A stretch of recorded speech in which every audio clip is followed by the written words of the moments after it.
In 1912, there was a ship that amazed the world and continues to fascinate people even today. Its name was Titanic. But before the tragic story that made it famous, there was an incredible story about how this giant ship was built. Everything began in 1907. At that time, passenger travel across the Atlantic Ocean was becoming more popular every year. Shipping companies competed fiercely to build the largest, fastest, and most luxurious ships in the world. During this competition, the chairman of the White Star Line, Joseph Bruce Ismay, came up with an ambitious idea. Instead of building the fastest ship, he wanted to build the most luxurious and impressive ocean liners ever created. Soon, Ismay met with Lord Peary, the head of the Harland and Wolff shipyard in Belfast, and the shipyard's chief designer, Thomas Andrews. Together, they planned a new class of giant ships. These vessels would later become known as Olympic, Titanic, and Britannic. On March 31st, 1909, construction of the Titanic officially began. Thousands of workers arrived at the shipyard every day. Some cut massive steel plates, while others assembled the giant framework of the ship. At the time, most of the work was done by hand, making the project extremely challenging.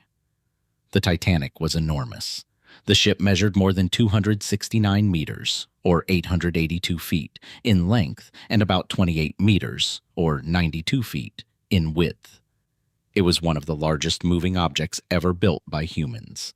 More than 3 million iron rivets were used to hold the ship together. Workers heated each rivet until it glowed red hot before securing it into place. The work was difficult and dangerous.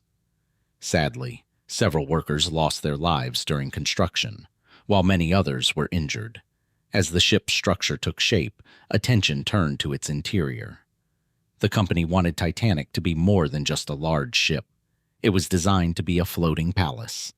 First-class passengers would enjoy luxurious cabins, elegant dining rooms, grand staircases, reading lounges, cafes, a gymnasium, and even a swimming pool.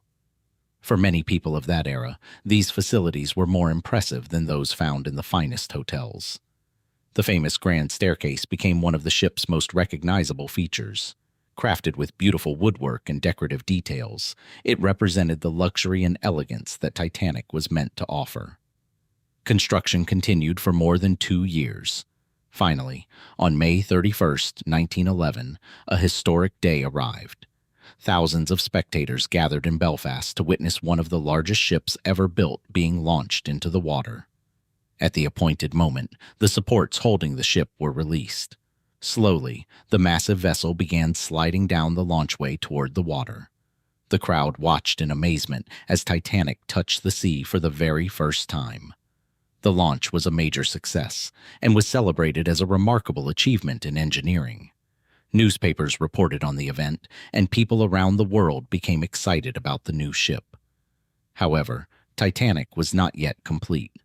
After entering the water, workers spent many more months installing machinery, electrical systems, furnishings, and decorations throughout the ship. Engineers carefully tested every system. The ship's powerful engines, boilers, lighting, and communication equipment were all inspected to ensure they worked properly. By early 1912, Titanic was nearly finished.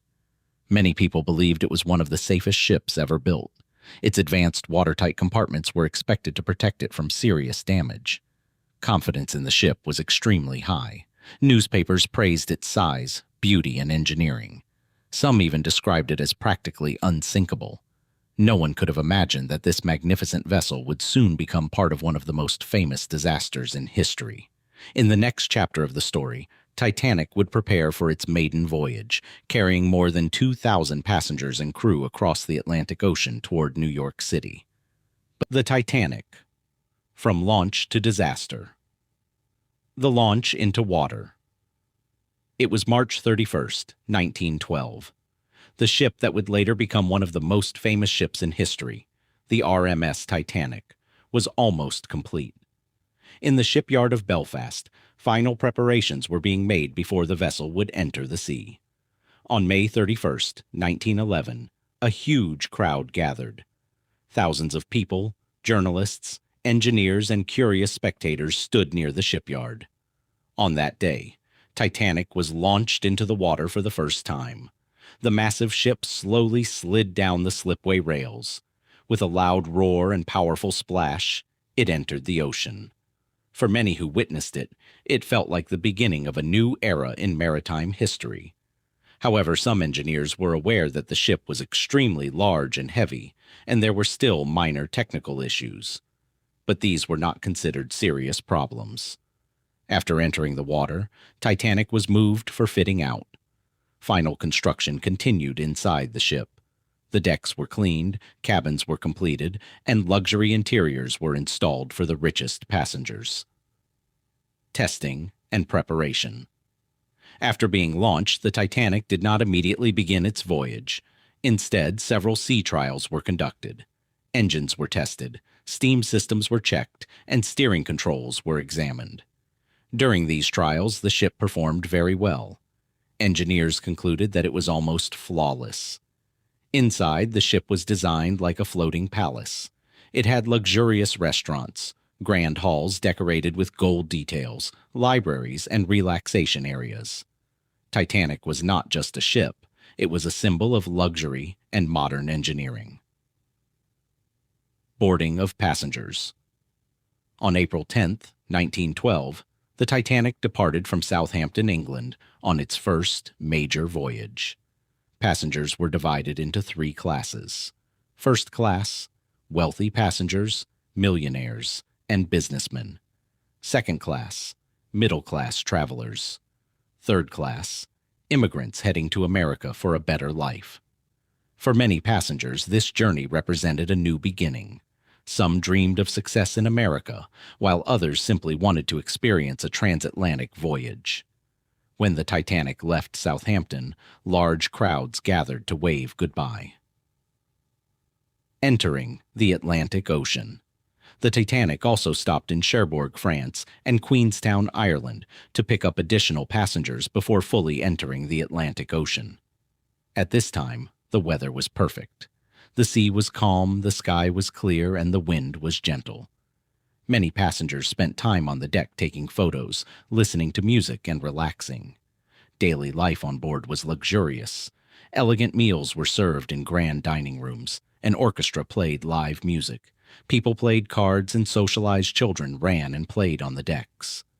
No one imagined that this journey would end in tragedy. Cold waters and ice. Warning. After several days, the weather began to change. The sea temperature dropped significantly as cold Arctic currents moved through the area.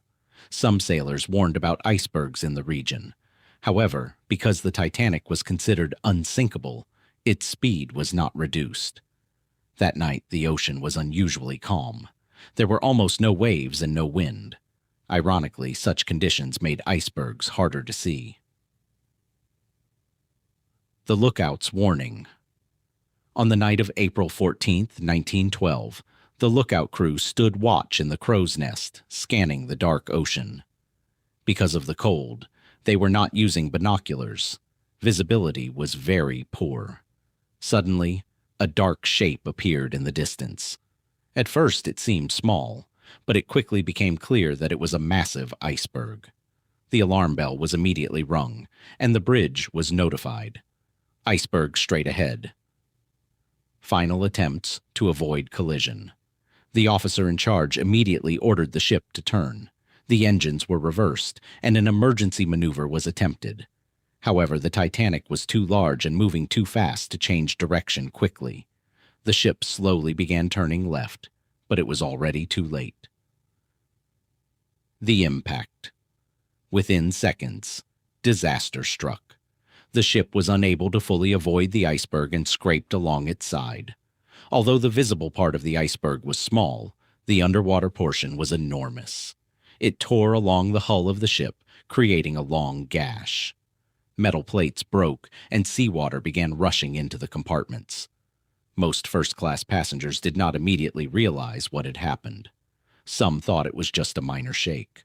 But for the engineers, the situation was already clear. The ship was slowly beginning to flood. From the iceberg collision to the final sinking. On the night of April 14, 1912, at approximately 11:40 p.m., the famous ocean liner, the RMS Titanic, struck an iceberg in the North Atlantic Ocean. The lookouts in the crow's nest spotted the iceberg too late. The warning bell was immediately rung, and the bridge ordered the ship to turn while the engines were reversed. However, the Titanic was simply too large to avoid the iceberg completely. The collision did not feel like a massive crash to most passengers.